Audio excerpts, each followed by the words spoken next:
I'm dreaming of a white Pete Seeger.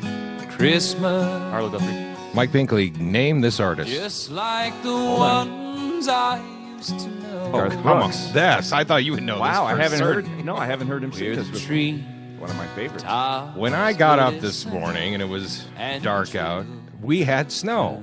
And I went, we're going to get it. We're going to get a white Christmas. And then I focused on putting the show together. And about an hour and a half later, I heard thunder. I went, oh, and I looked outside. No more white Christmas. No more. Just wet and bad outside. We do have Mike Binkley in the studio today. We're going to catch up with him. And he's been retired for, what? About a week and a half. And you're loving it. I'm doing okay. Yeah. Not going crazy yet. There was a debate last night. I went to this movie. I don't know if you heard. There's a new Star Wars. Yeah, I saw it yesterday, so I'll give my review on that. And just a bunch of other fun. But as always, we want to hear from the wonderful folks at St. Jude. Here's Jennifer Aniston. Kaylee keeps a journal as she fights brain cancer.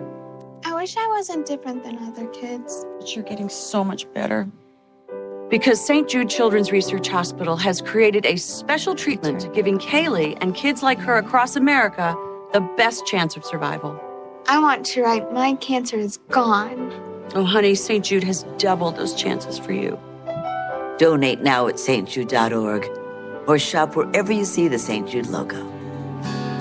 And may all your Christmas. Yes, so the big St. Jude Golden Globe Gala will be January 10th at the Milwaukee, the old, how do we call it? The old Milwaukee Railroad Depot? What is it? Yeah, downtown Minneapolis. Oh, that's a long one. And it's now a beautiful complex for banquets and events like this. And so it'll be a huge... Yes, it'll be a huge... Someone stepped on a cat. We're impressed with the gala. Cat stomping. Nice. It's the intermission. It's a little contest. Did I mention I put the show together early this morning? And was that background from your house? Yeah. I was going to say it was your wife, but she wakes up, she says that every morning. Wow. I look impressive in the morning. I thought the St. Jude commercial was running in the background. That's your wife. No. That's awesome. Hey, let's get the show started, shall we? Congratulations. You found the Twin Cities hit show. Very well. Where do I begin? Ladies and gentlemen, can I please have your attention? You're lucky to be here. Thank you, sir. Reach for this one. And now, a real hit show. We know things are bad, worse than bad. They're crazy. Live from the Twin Cities. Well, I'm not going to leave you alone.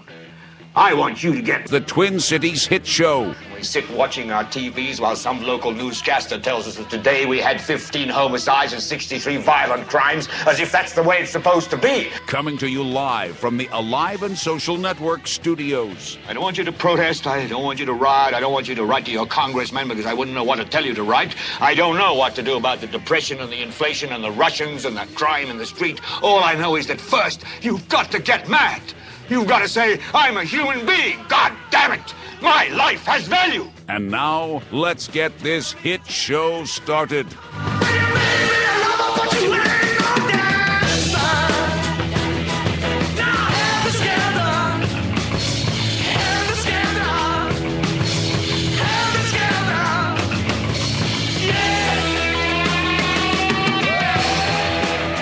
That, of course, was Don Shelby. Who was that? Dave Moore. That goes way back, the movie Network. Yes, exactly. I'm as mad as hell, and I'm not going to take it. That was leading up to the I'm as mad as hell moment. How did you cut that out? Well, I figure everyone's heard that part. Yeah. That's one of those movies that, as a guy in the biz, everyone has to see that movie, right? That and Broadcast News. Which was good. William Hurt. And then, But, I mean, there are other movies that are just so far off base. It's Oh, yeah, like which? I've forgotten them already. What's that? There was one with Michelle Pfeiffer and Robert Redford. And she goes into the prison? Yeah. And this was before microwave technology. Yeah, she's doing live shots from the cells, and there's no wires, no cables. And, Yeah, I remember watching that going, this wouldn't happen. And my wife at the time was like, you're ruining the movie. I don't need to know this part. I'm like, but it's impossible for this to be happening. Yeah, that was bad. But the guy screaming mad as hell and I'm not going to take it anymore, that was very lifelike. Yeah. Well, lifelike in that there, I'm sure, are moments with being a news anchor where you wanted to scream out and what's going on. I'm a little more even-tempered. As Yes, you may are. have That's experienced true. Than That's Howard true. Beale was. Well, then why'd you retire then, Mike? What's going on? Mike Binkley, after 37 years? 34 years in TV news, yeah. 34 years. Yeah. I don't know. I mean, to me, it's. I think it's better to bow out a little bit early and to have people saying, you're leaving too soon, than to wait around too long and people say, well, he's still here. So yeah, they were doing that for about the last 10 years before I got kicked out. Wait, how is he still here? Yeah. And hit Rusty in the sweaters. Come on. Stop it. I like those I sweaters. do. So why did you just choose the date and what was the reasoning here? Well, actually, it was during the polar vortex a couple of years ago. My wife and I decided to get out of town. Yeah, we went to San Diego. We were sitting at an outdoor cafe. She does very well, and she's younger. But we were saying, we just can't do this. We started hatching a plan to maybe have me retire a little bit early and live for at least a month during the Minnesota winter in another warm climate. One of those people. Yeah. One of those. We love those. I mean, we hate those. That was our plan. How nice for you. We'd love to be those. But That was actually the plan for my wife and I as well, and then I retired. So it's been working out pretty well. Here I'm in December. There's snowflakes. I'm married. There's snowflakes dropping right now, which is better than that Pretty. rain. It's pretty too. 35W got a little slushy on the way in. So you're not a winter guy. You don't like the snow. And I'm okay with winter. I just don't like how long it lasts. Yeah. Yeah. So if I can get away for a month, Right. that's our plan.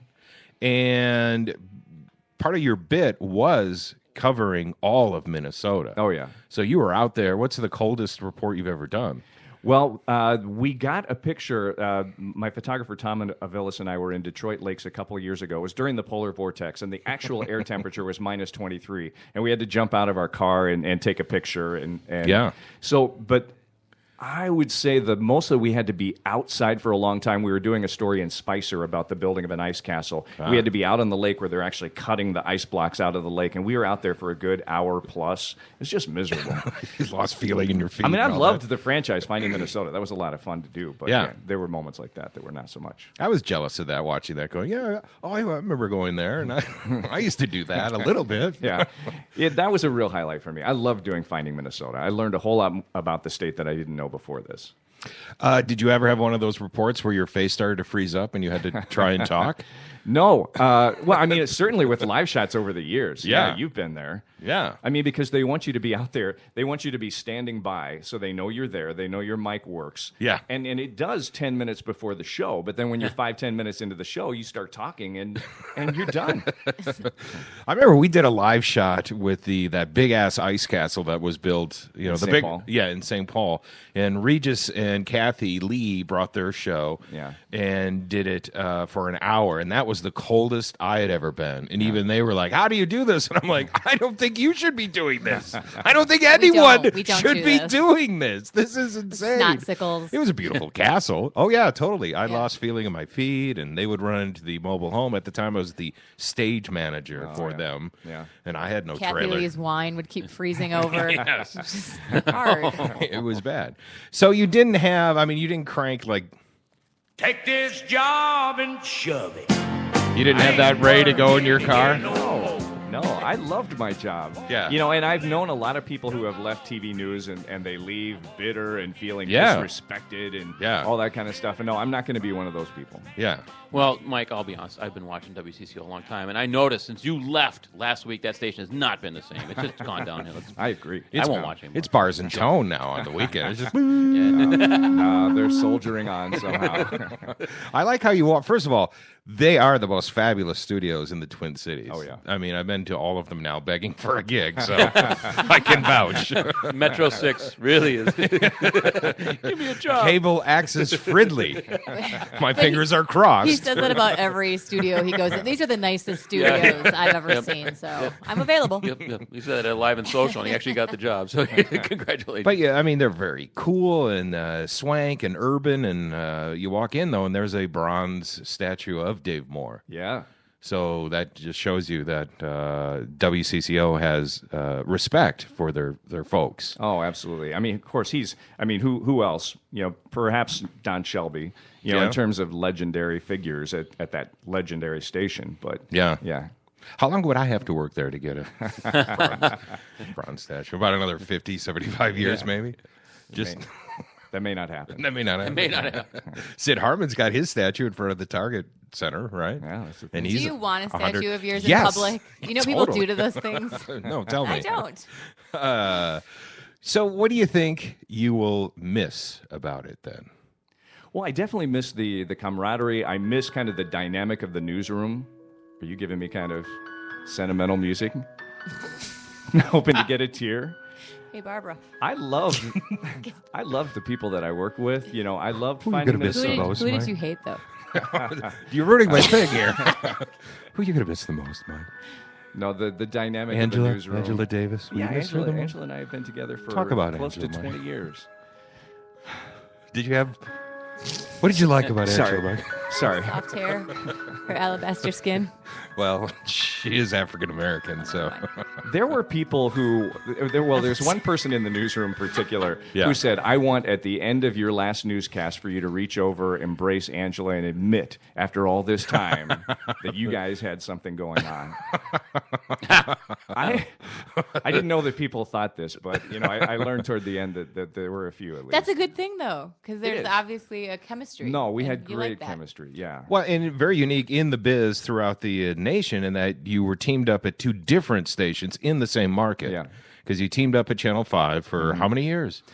It was close to 12, 13 years at KSTP. Yeah. And it was on weekends, it was on mornings, and then she left and she ended up over at WCCO, and then we got reunited. And Reunited. And... You don't have that queued up, do you? I don't. I do have old TV themes, though. When you started was what year? In TV? Yeah. 1979. And they still had, like, opens that sounded like this, oh, didn't they? absolutely. Yeah. Not for the news. I was going to say, yeah. The news Did is on, they? kids. The trumpets, the news trumpets are playing. I thought they did. I think I know the old. Oh, you know what? Actually, yeah, this is like action news. Yeah, because KSTP used to have something like this. They did. And they would roll credits at the end of the news. Yeah, like director, producer, blah, blah, blah. And I remember when I first started at KSTP, I was so jazzed. Floor director! There it was! Did you see it? Yeah, I saw my name. Or when they'll say things like, getting it done for Twin Cities, or those kind of little things. We care about getting you. her said. Getting her said. So how much did it change? I mean, it changed a lot, right?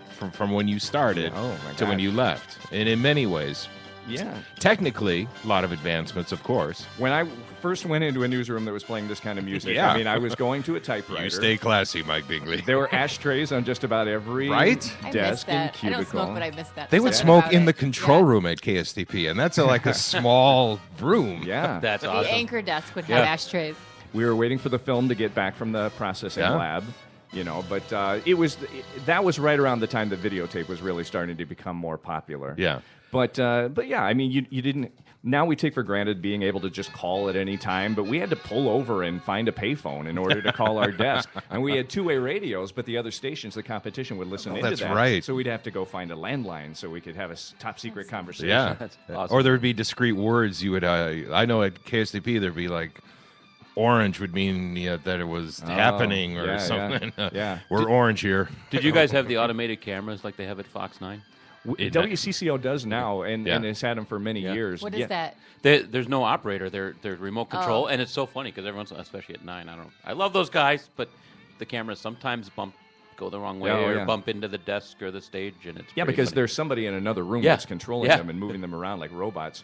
But KSTP, I think, still does have people behind the cameras. I think they're the only ones. Yeah. But yeah, that's been a thing for quite a long time to have robotic cameras like that. KSTP is pure. That's their mission. Is there anything about the way they used to do it that you miss a little bit? Does it make it a little more fun, a little more adventurous, like finding phones and finding? I mean, there just seems like a little bit more like one of the kinda... before Mike answers, one of the things I had to do was when I first started was the art cards when you'd see the effect over their shoulder, like gun, fire, mortgages. They were actually painted images on art cards on an easel that a camera was looking at. I had to make sure those were in order and then yank them off and show the next one. And then that was a whole thing of anxiety and stress for a young 22-year-old going, is fire before the gun? Or is gun go before the fire? Does gun beat fire? I don't know.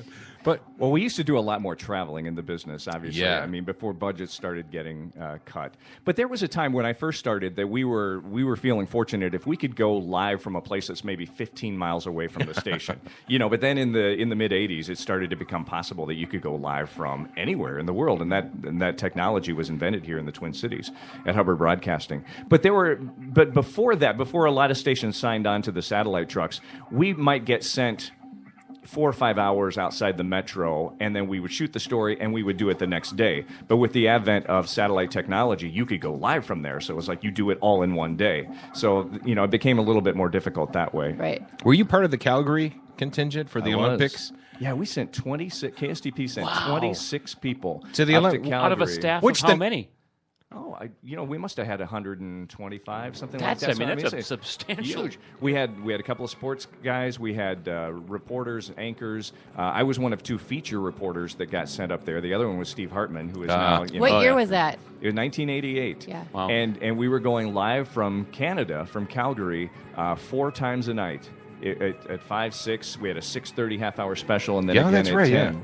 Yeah. It was unbelievable because it's like network coverage, except we were doing it locally. Mm-hmm. And that'll never happen again to that level. No, I don't think so. I mean, now stations don't send their sports people in, or many of them don't, to road games. Like for the Vikings or They had, you guys had Mike Max at the last Viking. We did.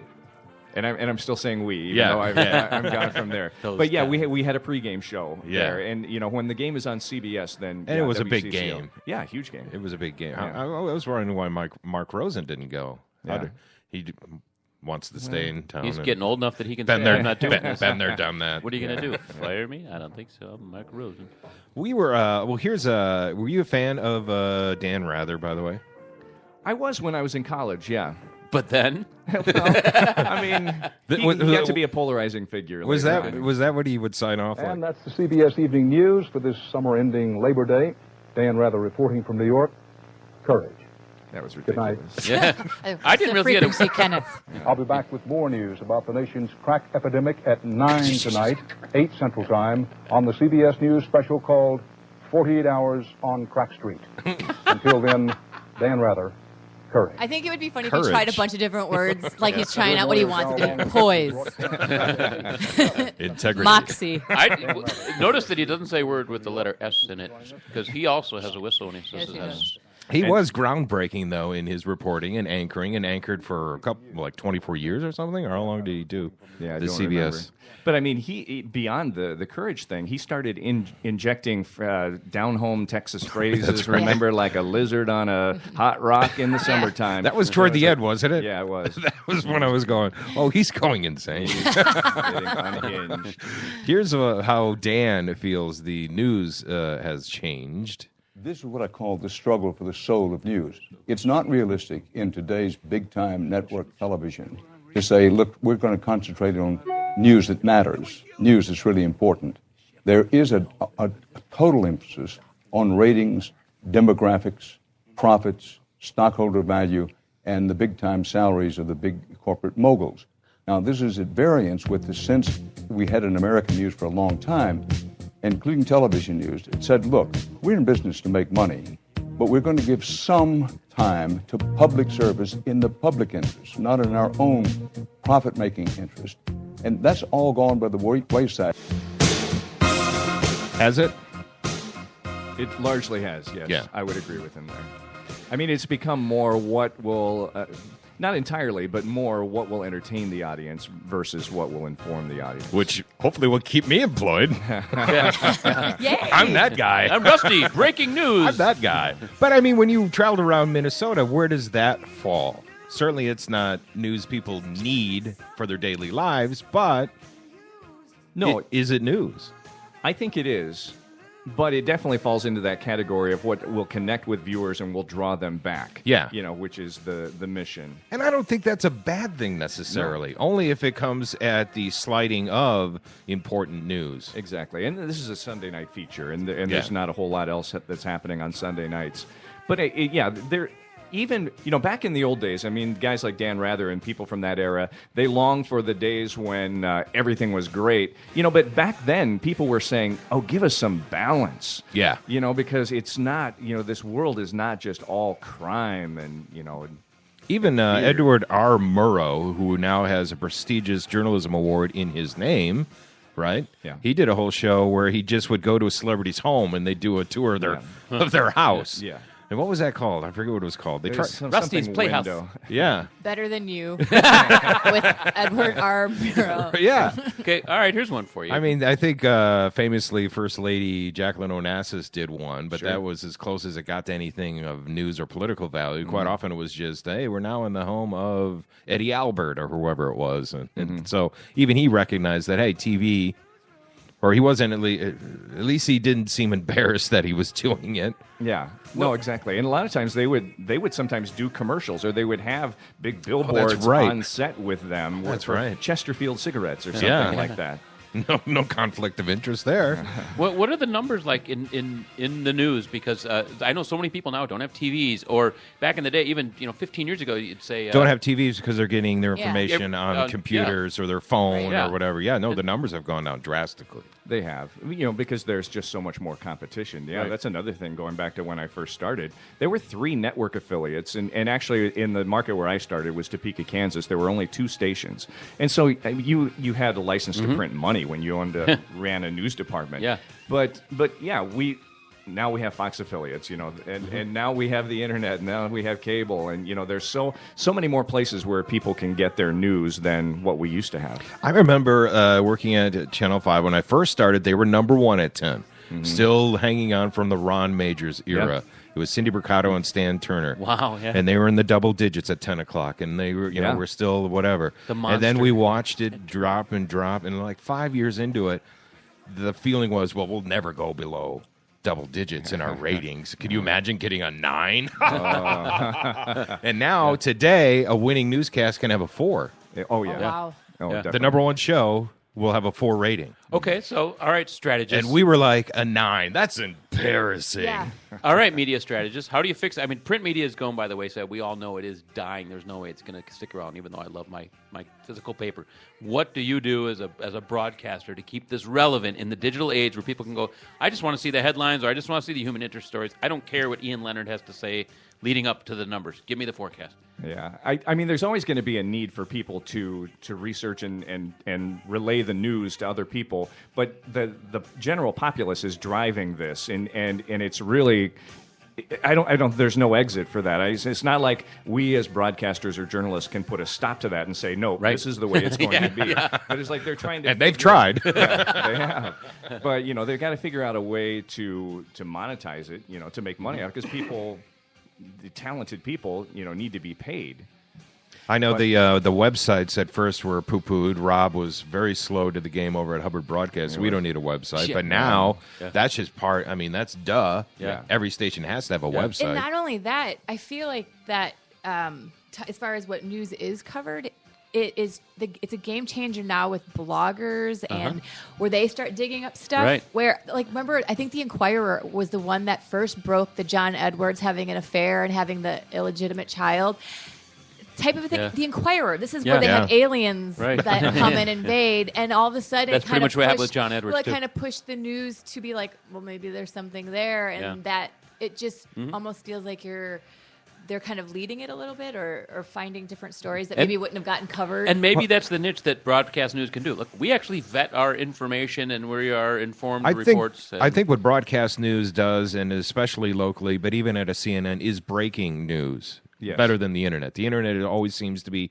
even if it's a couple of minutes behind, you're actually seeing real live news if it's breaking, happening. And then locally, you're not going to get like the verdict of the kid who stabbed the fisherman on St. Croix. You're not going to get the coverage as well immediately on the internet or on your phone. You're going to get it on WCCO, where I'll be this Friday with Jason DeRusha at 9 But I go to Twitter for that. But I for local stuff, I think the completeness of the coverage, though, I don't think you can get to broadcast television. I think then you have the worry of people wanting to be the first to break news, and they break with things that aren't necessarily accurate, and there's that jump to be first. That's how Dan Rather kind of got fired with his thing. Right. It was a good story, and it was. That's a great movie, authentic. by the way. Have you seen Truth? I have not. Yeah, the story. I with want to see that, and I want to see Spotlight. Spotlight is Spotlight's also good. good. Yeah. Except for Mark Ruffalo. Spotlight. I love Mark Ruffalo. Spotlight, if you haven't heard, is the story and has to do with newspapers, the Boston Globe, and uncovering priest child molestation, but not just one priest. Well, here's a clip. Listen into this. Are you telling me that if we run a story with 50 pedophile priests in Boston... Mike, we'll get into the same catfight you got into on Porter, which made a lot of noise, but changed things not one bit. Liev Schreiber. No, Porter. I knew Porter very well. Yeah. We need to focus on the institution, not the individual priests. Practice and policy. Show me the church manipulated the system so that these guys wouldn't have to face charges. Show me they put those same priests back into parishes time and time again. Show me this was systemic, that it came from the top down. Sounds like we're going after law. Now, it was a time when they spent like almost 2 years investigating the story. It's very expensive Yeah. for that newspaper. Isn't that crazy? That's part of the story, and they write that part really well. Diane Sawyer came to our Oakdale Fest because Mr. Porter, because he married, he left the James priesthood Porter. and married, and we went. He was a tutor at my school. I went to school with his kids. His son committed Hey, kids, suicide. let's go to His son Subway. committed suicide? I know. It was sad. It's Wonder why. what it did to the family. It's just heartbreaking. But she was running through with a microphone with trying to interview him, and he was a weird guy. I mean, he wore suspenders underneath his shirts, and he was always an odd guy. How do you know I'm not doing that right now? How do you do it? I want to run the second part of this clip because it plays to the when do you run a story in the breaking news and when is it factual or We got law. This is it. No, this is law covering for one priest. There's another 90 out there. Yeah, and we'll print that story when we get it, but we got to go with this now. No, I'm not going to rush the story, Mike. We don't have a choice, Robbie. If we don't rush to print, somebody else is going to find these letters and butcher this story. Joe Quimby from the Herald was at the freaking courthouse. Mike. What? Why are we hesitating? Barron told us to get law. This is law. Barron told us to get the system. We need the full scope. That's the only thing that will put an end to this. Then let's take it up to Ben and let him decide. We'll take it to Ben when I say it's time. It's time, Robbie. It's time.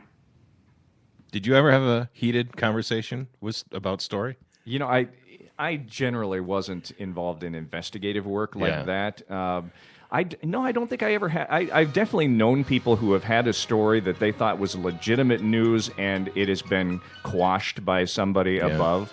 And I don't know whether it's like this case where it was under pressure from sometimes it's from an advertiser. They'll say, no, you can't.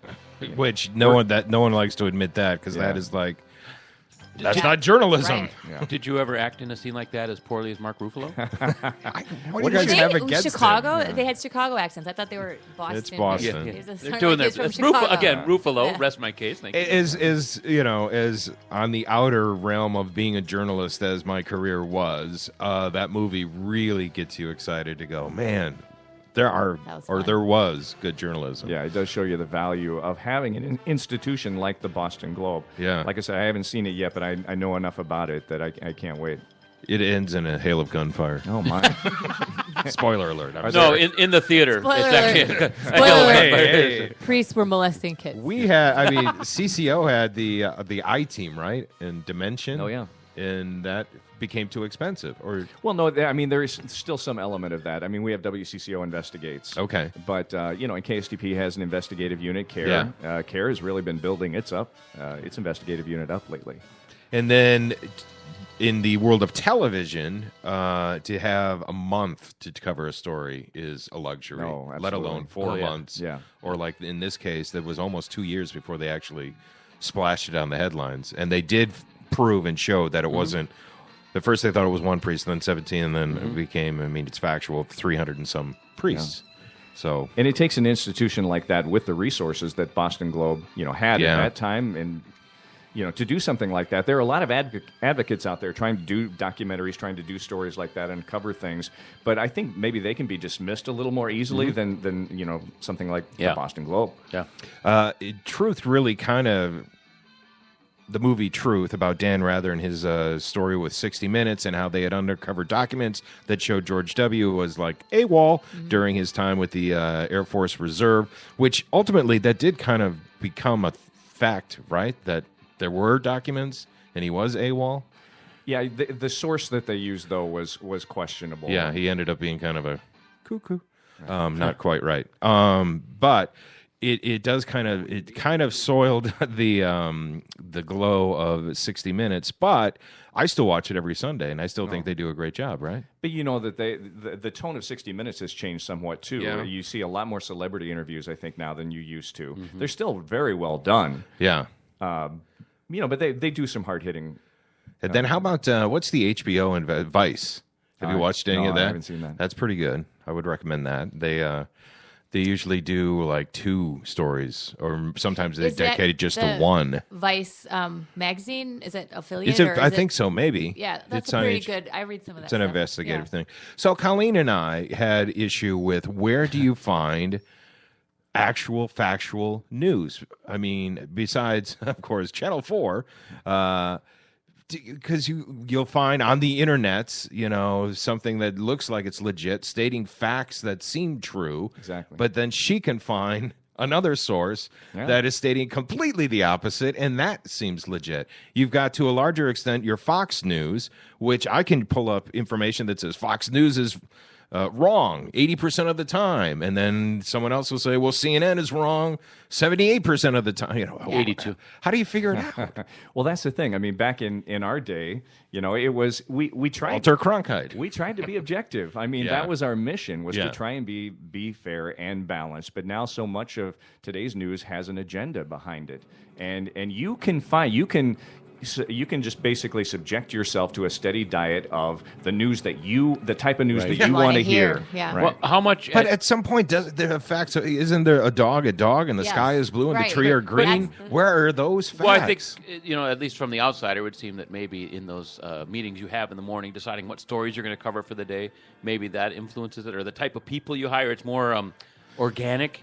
But for example, let's say our local Fox affiliate is not uber conservative like the rest of the network, but do they have influence somewhere along high up? Do they go, no, we're not going to run that story because that doesn't fit in with our... I don't think our local Fox, I don't think many local Fox are the same as Fox and Friends, or Fox the network. Right. No. They reflect more of Minnesota's sensibility. But then I think too is like with Fox News, and then you've got MSNBC. There are their news shows, and then they have their opinion people. So they've got the Hannitys and the O'Reillys and Rachel Maddow. You know where they stand politically.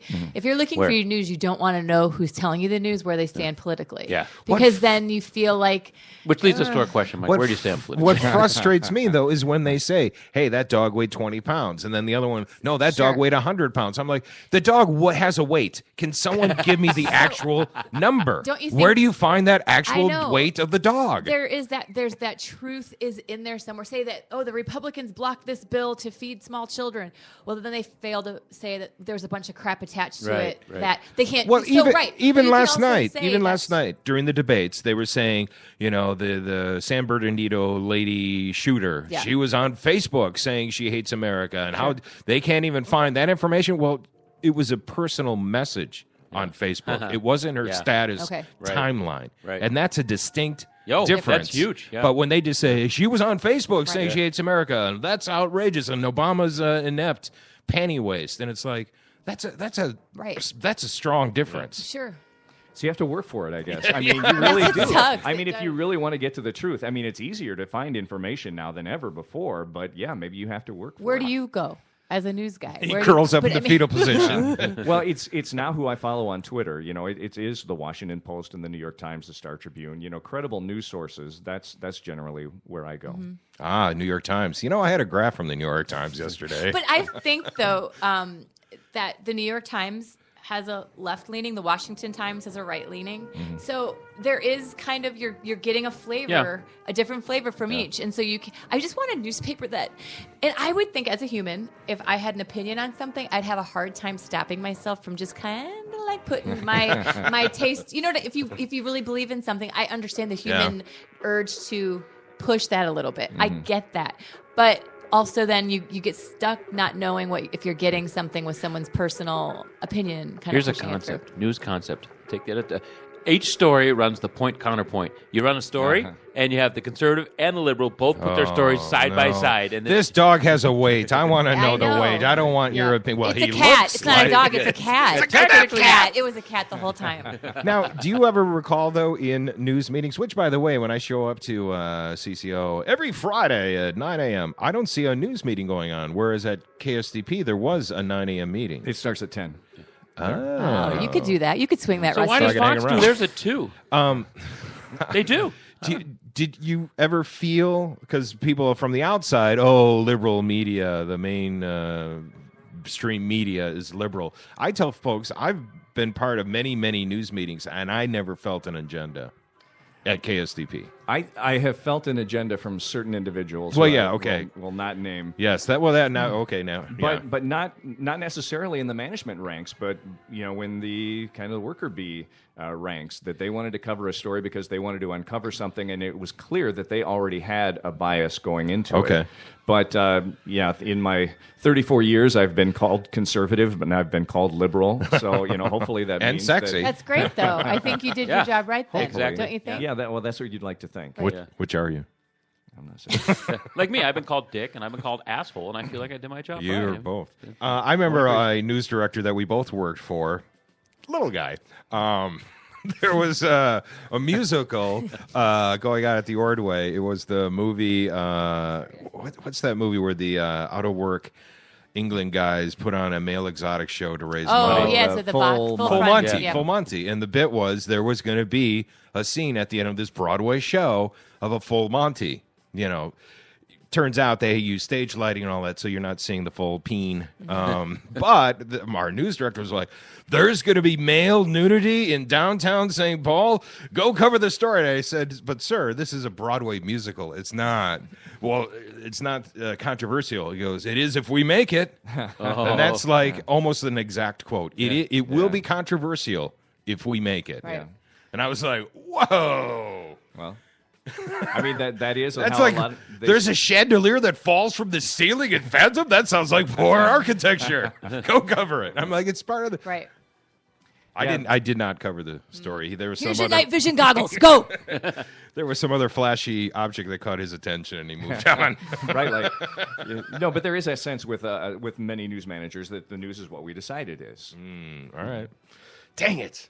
Now I have to adjust my response to people who go, mainstream media is liberal. Or I think, too, that you can take a soundbite or something out of context. And I think, and not to start this whole thing, but like with Scalia's getting taken to task, too, about what he said about black students in colleges. He was inartful. I listened to the audio of it, and it didn't sound well. But at the base of what he was saying, it was I think it was supporting the black kids, saying you're putting them in a position where they're not going to succeed because you instead of making people raise to the bar and get into a college on merit, you're letting people get in on melanin, and it doesn't set them up for success. So even though it'd be for me, say because I'm a girl, I got in because they had a girl, they wanted to get so many girls in, but I wasn't academically ready to be there, it sets me up for failure, so that they're talking about the failure rate of black students in certain colleges. He said it horribly, but it didn't come from a racist kind of That sounds place. like thin ice that just makes me anxious. But I understand where he was coming from because of when you've got like the 15% of the population being black and 17% of college population was black. So they're exceeding the per capita kind of thing. Ah, well, that's so good. it was right. It is good, but you also want them to graduate. So he said it horribly, but. And he was citing a study. He was citing someone else's study. Sure. It wasn't his own opinion. Sure, it was. And so then you've got like, look at this bigot and that. And I just think it makes you, then everything you hear, you're like, is this real or is this someone else's opinion? And they're trying to make it look like he's something that he wasn't saying. Editing and cropping and taking the soundbite that is so out of context. And it comes from both sides. I'm not saying that was just the earliest thing I could think of. Well, it sounded horrible when you heard the headline. Were you a fan of The Daily Show at all when that was on? Oh, yeah. Jon Stewart? Yep. Yeah. I mean, that was brilliant, right? I mean, you felt like you were getting educated, but you were also getting entertained. Yeah, it just felt like they must have a staff with such amazing memories of what. Their file and B-roll is their file system of so and so said this about this. It's all women. They remember everything. Okay, Jock. But no, they except for you, Khalid. I do remember. They were able to uncover some hypocrisies that mainstream media outlets didn't. Yeah. So that was the thing that I enjoyed about it. And that was crazy because there'd quite often be like 3 sound bites showing the hypocrisy of this politician. And it's like, where did you find that? But it was also some of the idiocy of TV news as well, especially cable TV news, with their whiz-bang attempts, especially with CNN, to try and lure in the viewers with this, let's look at this shiny thing that we have. Yeah, the holographic. Yeah. The guy walking around in the 3D hologram images of whatever. Mm-hmm. And I think that was the appeal, too, for a lot of people, is that it took shots at both sides. Yes. And so that was refreshing. It wasn't just like, it's we know what you think. And we know that he's probably a more liberal person, but he was fair, I think, in if something was wrong, you call it out as wrong. And that's where I kind of feel like I lie politically. If somebody I like is doing something stupid, call them out on it, because then you look ridiculous in trying to defend anything. If you're always going to be lockstep and can't admit when someone's doing something stupid, you just lose credibility when you try to argue anything. So why is she looking right at me through that whole... You're stupid when I kept saying stupid. Jon Stewart retired this year. Yeah. Do you, show of hands, do you think he's enjoying his retirement? Show of hands.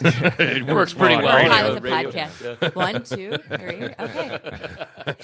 What do you think? I don't know, because he just showed up. He has shown up over the past week, in Colbert. Take me back. On behalf of the 9/11 emergency responders. But rumor is in the trades that he's going to do some sort of political show on HBO. On HBO. But like once a month or something. Yeah, it's not a regular thing. Well, here's his feelings on retirement. I wish somebody had told me that life was this good. I'd have left the show like 10 years ago. Do you miss the show at all? No. Remember how excited Fred Flintstone was when he heard that bell? That doesn't go away. Every day I feel like I'm still sliding down that dinosaur's tail, like, woo! Are you kind of ready to get him out of the house, though? It's been, 2 months? It's his wife. 2 months? He loves him. No. I waited for 15 years to get him back in the house, so no. Family has a farm in New Jersey with a lot of rescued animals. He's got a huge ranch. We have 2 new pigs, and then we have 4 dogs. Yes. We have 4 pigs, 3 rabbits, Yes. 2 guinea pigs, Correct. 1 hamster, Believe 2 that's right. fish, How it smells. 1 parrot. I really went from working at The Daily Show to running a PetSmart. I gotta say, I never pictured the guy as a pet hoarder. Changes everything for me. All of a sudden, his house smells. Yeah, that's all I can say. He looks so clean. Yeah. So he sounds relaxed, Mike. Yeah, no, a lot of that rings true, other than the guinea pigs and because you got the pet hoarding. You have 1 dog. We have 1 dog. Yeah, but in 34 years, I never worked a Monday through Friday 9 to 5 shift. Because of this model that we have for TV news of being on the air when people are at home, 5, 6, and 10 people are going to gather around the TV set, or in the mornings as they're getting ready to work. It was always early mornings, it was late nights, it was weekends, and my wife, thankfully, she started off in this business, and so she's very understanding. She knows the demands. But now it's like to have this time together, and it's really good. Yeah, to get that. I worked law enforcement for 21 years, and I remember when you don't say. Yeah, I know, weird, shock. That first time, I'm not ever going to work days. I got taste of day shift once. Oh my God, this is so nice. Yeah, I mean, you love shopping on everyone's days off. Yeah, when the store's empty, but to actually live like a human for the first time. What'd you do on your first weekend? Well, we flew to that place where we hatched our retirement plan to the San Diego area. Yeah. But even last night, it still feels like I'm on vacation, actually. Last night, we were watching the presidential debate, and it was kind of dragging on, and I was thinking, well, maybe I can do something productive while I'm listening to this. I'll pack my lunch for tomorrow. Oh, wait. I don't have to. I don't have to do that. That's so cute. He packed a lunch all those years, guys. Do you think that there's going to be a story that comes up where you'll be like, oh, I wish I was there covering this? Yeah, I'm sure there will. But when I left KSTP, I was off for 2 years, and I think I was off 8 or 9 months before something came along that made me think, wow, I should really be out there. And that was the 35W bridge collapse. Oh, yeah. Yeah, so I was done in November of 06, and the bridge collapse was August of 07. And that was the first time. And watching as a viewer, that was different. Yeah. This shitty coverage. They don't know what they're talking about. Why did he say that? Come on. Well, we've heard of many farewell concert tours. I think Cher has had 5. Is it going to stick this time, Mike? Yes. Absolutely. Yeah, without hesitation. I mean, if I could be involved in in some writing projects or producing projects, behind the scenes, I'd be fine with that. But in terms of being on the air, yeah, I really feel like I'm done. Yeah. Do you, well, you're only a week and a half in. We'll check back in like 9 months and see how you're feeling. Do you, like when you're in San Diego, do you watch their local news? Yeah. Yeah. Yeah. Like, oh, that's good. Oh, no, I would never do that. Each market has its own idiosyncrasies. I think the Twin I thought you were going to say idiot. Yeah, I thought he was going down. That was me for 31 years, but go on. But I mean, you see things like when they call a report an investigative report, Channel 2 investigates. And it's just a real straightforward report with no investigative techniques used to gather that information. But I think the Twin Cities media are definitely more kind of middle of the road and straightforward. Yeah. You see so much sensational reporting all around the country when you travel. Jennifer and I saw something when we were in San Francisco that we were like, is this a skit? Some guy was doing a report on a bank robbery and the chase that ensued, and he's like in their conference room, and then he brings the camera up to the whiteboard, and he's drawing arrows on where the cars drove around the building. And I'm like, oh, okay. Cost effective, I guess. It's like, and then he went this way. It's the end of the budget year. Like picture pages with Bill Cosby. And then he went, and back to you. And then they pressed on. I was like, that was not a skit? That was what they did? Like, oh, okay. Well, can you stick around? We're going to take a break, and then I did see that Star Wars movie, so I'll give you my review on that, all right? We'll be right back. The Twin Cities Hit Show. We'll be right back.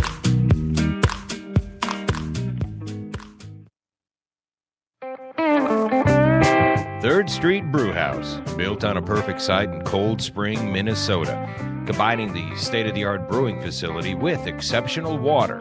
Hello, did we mention Cold Spring, Minnesota? They have a dream team of world-class brewers, resulting in unprecedented crafted beers.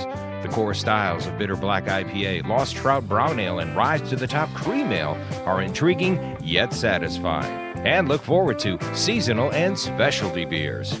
Nothing fancy, no fuss. It's all about the beer at Third Street Brewhouse.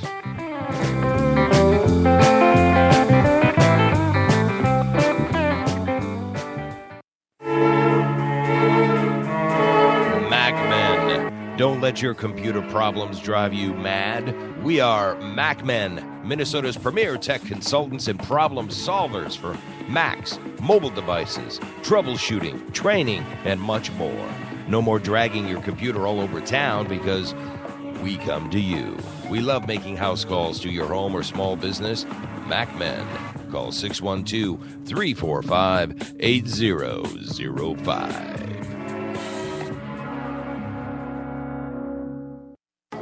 The Rusty Gatenby Review is the entertaining show about entertainment from movies, music, and more. Award-winning TV guy Rusty Gatenby and his review is the podcast with the biggest cast in entertainment, part of the Alive and Social Network. You can get that Minnesota connection to Hollywood and beyond any time of the day or night simply by clicking on the RustyGatenbyReview.com. That's the RustyGatenbyReview.com, part of the Alive and Social Network.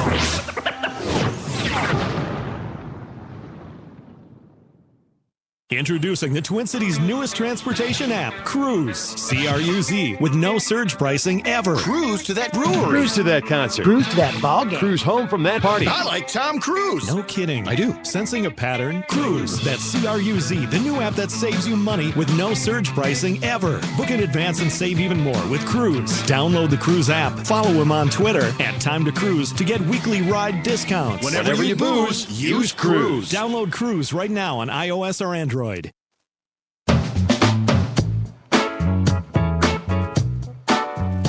listening to the Twin Cities Hit Show. Say it 3 times fast. We just dare you.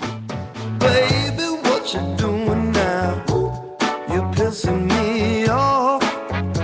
Yeah, Chris Christie is declaring we are in World War III. What do we think about that?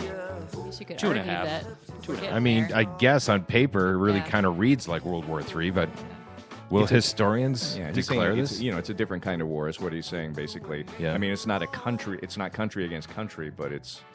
But he used the phrase World War III. That's actually a brilliant strategy for a politician. It's not that far off. He just coined something, and it could be. Well, I'm more concerned at this moment with wars in the galaxy.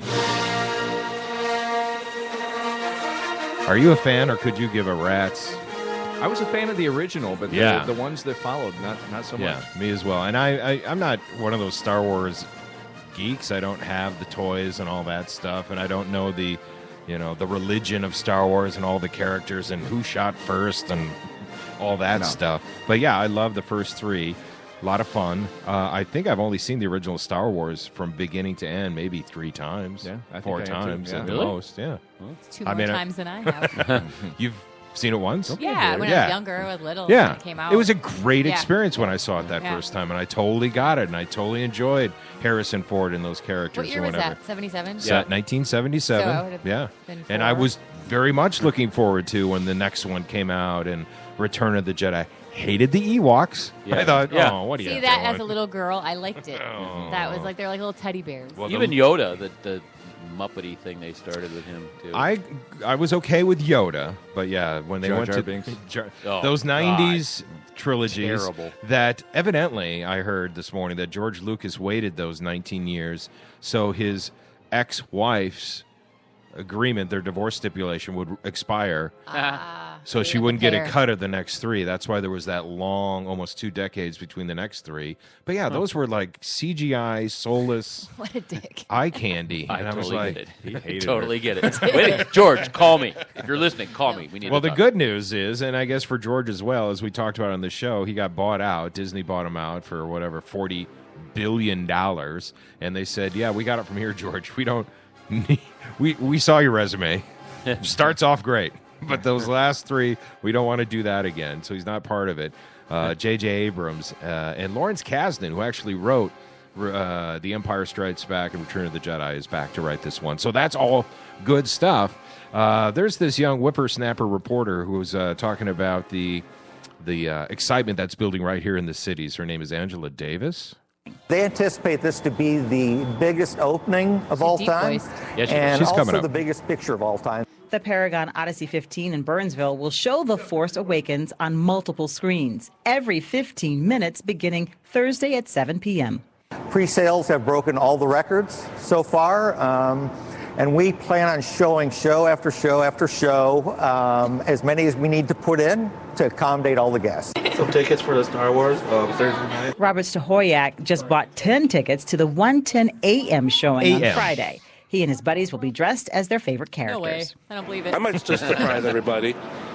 I might come as Jar Jar Binks or Wookiee. Oh, Jesus Christ. Some theaters have Get your girlfriend's opinion on that. rules and restrictions. AMC Theaters no says girlfriend. no mask or face paint. Well, ask his mom then. You can, however, bring your lightsaber as long as you turn it Yeah, off. you can't bring a mask or face paint even, but Or you a can bring blaster. you No can bring blasters. you can bring a lightsaber.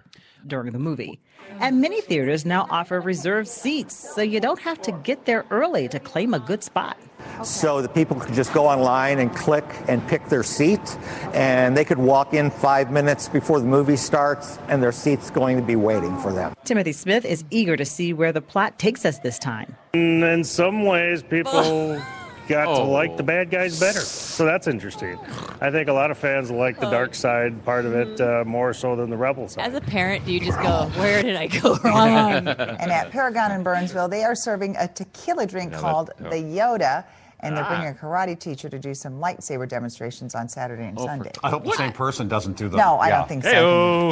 I am Little humor from Frank and Amelia. So- It's crazy. I wish he would have pulled up the Triumph, the insult comic Oh. dog, when he was Oh. like talking to the guys that are waiting. They're all dressed up, and he says to the guy in the Darth Vader, pointing to the little thing, "What does this thing do?"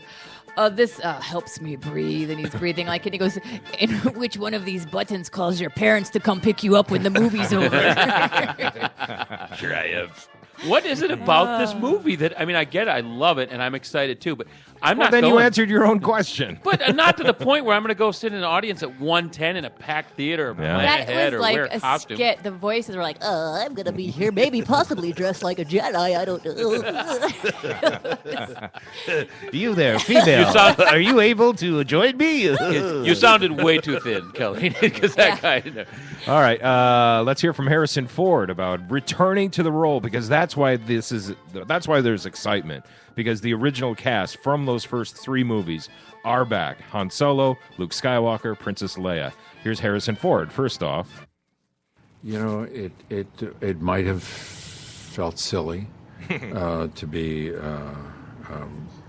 going back and playing a character that you played. This is 10 on 4 the years excitement ago. scale as far as he goes with voices. So. But it didn't. Flat. And it didn't because there was a clear job to be done. There was an extension of the character that I thought was interesting and would take the audience to a new place. yeah, his interviews are always slow. I've interviewed him maybe 5 or 6 times, and like 2 of those were decent interviews. The rest of it were like slow and blah, blah, blah. He doesn't like doing those, does he? No. He's come around, though. I think he looks at the timeline and realizes, hey, life is short. What am I doing here? I might as well enjoy this. And not only that, it's like that's what kind of butters your bread. Yeah. You might want to just pretend like you're I'm going to give you my review, but I will say this. Best Harrison Ford movie in like 20 years. Really? He's awesome. And it's not a cameo. Yeah. He's a big player in the movie. It's fantastic. He just seems thoroughly likable to me. Fantastic. Carrie Fisher, of course, went on to be a nutcase and an alcoholic. love her, though. And got a lot of gigs writing comedy. She used to write like the jokes for the award shows and such. She's funny. Her book, Postcards from the Edge, was a very good movie with Meryl Streep. That's right. Based on her life. Here's what she says to say about Princess Leia. I didn't stop being Leia. I mean, it doesn't go away. It's like a persistent rash. No. God, she sounds no, old. but I am. She didn't take care of herself. She had a moment I'm of... envisioning her wearing the bikini and that voice, and then they're just not jiving. It's just not I have stayed in character for the last 35 years. That's a joke, which the reporter didn't get. No. I stayed in character for 35 years. I count it from the last movie, but if we count it from the first, it's 40 years. But people identify me with her so much, and I am the custodian of Princess Leia. So I try to keep her fit and ready for action. Just keeping her fit. Chuck's like now Googling the bikini photo. No, I just put The images. characters in Star Wars are very human. They're not superpower. I mean, yes, we have the Force, but you know, if you are very good and you work very hard, Santa will bring you the Force. If you go into the Almost movie done. just to, you know, reacquaint yourself with some old It's like friends Rudolph and get with into his these thing on her nose. situations that were incredibly exciting. think I'm cute? All right, so here's a tip to... Wait, hold on. She was saying this is the best part about it. And now familiar, they'll just have a really good time. She said if you're just going in to catch up with some old friends and relive those memories, you're going to have a good time. And now here's...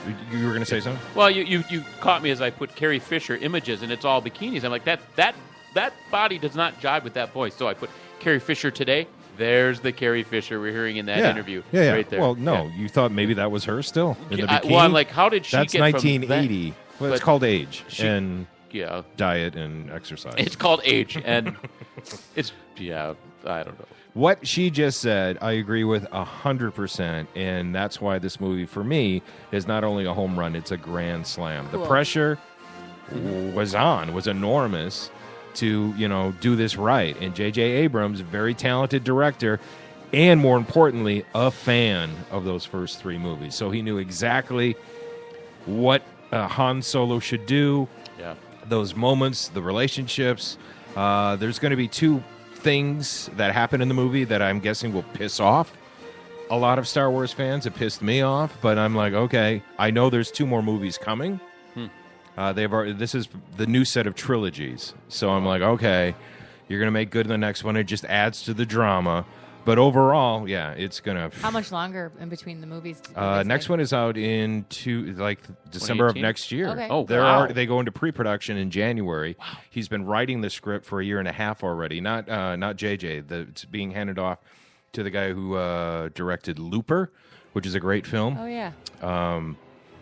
But anywho, it's gonna break records. It'll open over 208 million, which is the current record by Jurassic World. And that had the same thing. That was a lot of warm, fuzzy memories from Jurassic Park. And 16 years had gone by, so that those of us who saw the first Jurassic Park and were like, oh, that was a cool experience, had hopes that Jurassic World would succeed. And then the younger kids who had no idea of any of the... Because there's a couple of Jurassic Park movies that are horrible. Yeah, oh yeah. But Jurassic World, it got everyone's attention. Jurassic World, not as good a movie, in my opinion, as Star Wars, The Force Awakens. And what if you haven't seen, like, the last two? The 90s CGI ones? Yeah. Yeah, it's fine, because Okay. this one picks up 30 years after Return of the Jedi. So those three only help those first, you know Are what they I'm just saying? trying to ignore that those 90s ever happened? Yeah. Yeah, it's not even. That's good. Well, they don't really play into... this one is 30 years after Right. Return Yeah. of the Jedi. And, yeah, the plot choices that were made were done by J.J. Abrams because he's a fan, and I'm like, perfect, good, love it, great. I mean, yeah, my joy buzzers were going off through, the As whole a movie. non-fan, I'm glad to hear that because honestly, Yeah. I am. Yeah. I'm glad it ended up being because the idea of all those angry nerds Yeah. is frightening. To be yeah. perfectly frank. Yeah, if it had been another CGI disaster, Yeah. yeah, Remember what a letdown. when you were like a little kid and you were playing with your friends and all of a sudden you went off on some weird tangent and you realized it just got so stupid. Let's pretend that was a dream and that didn't happen. That insight into Chuck was brought to you by Third Street Brewery. Mostly involved. Never. And he says, "When I was a kid, wink, wink." Yeah. Anyway, I'm gonna be on the 6 a.m. show on Friday as well. That'll be my first time on the early morning show in almost 2 years. Wow. It's been 2 years since I got kicked out of 5, so that'll be fun. And then we do have a very special super secret star joining us from the Star Wars cast, from the original cast. Is it a hand puppet? Not a hand puppet. It is a big, big star. Here's a hint. Oh. Yes, that's right. Yeah. Carrie Fisher will be joining us. Here's my goodbye song to you, Mike.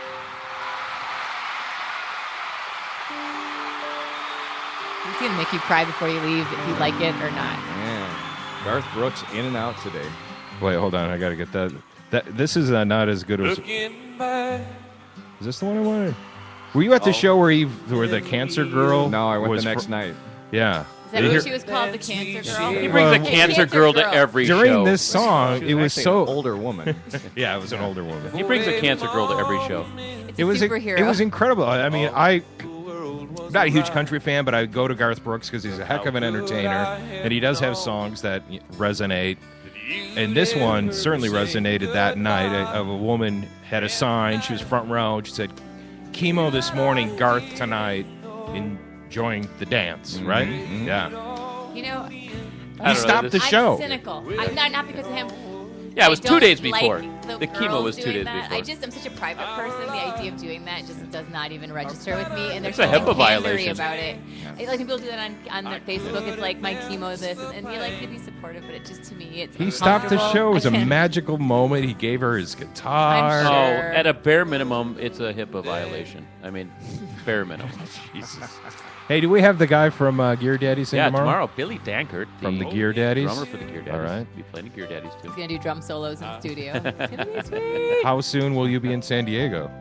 Oh, not till next winter, probably. Okay. Yeah. So you're still around? We Yeah. can still. We're supposed to go on a bike ride. You're done for Oh, the I winter, know. right? Yeah, probably. All right. But yeah, springtime. Let's do it. All right. I'll kick your ass. I may look fat. He's like, ching, ching, ching, ching, come on. It's go time. Wait, go back, Mike. I caught my streamer on that No, tree. no, he's like, he's got cards in his spokes. Oh, ice cream. Well, thanks for coming in. That's been great. And don't be a stranger. Yeah. Congratulations on having a hit show. Yes, it is, right? It's in the name. It's right there in the name, for God's sake. It's science. All right, everyone. We will see you tomorrow from our Twin Cities Hit Show. later. I could have missed the pain, but I'd have had to miss the day. You smile.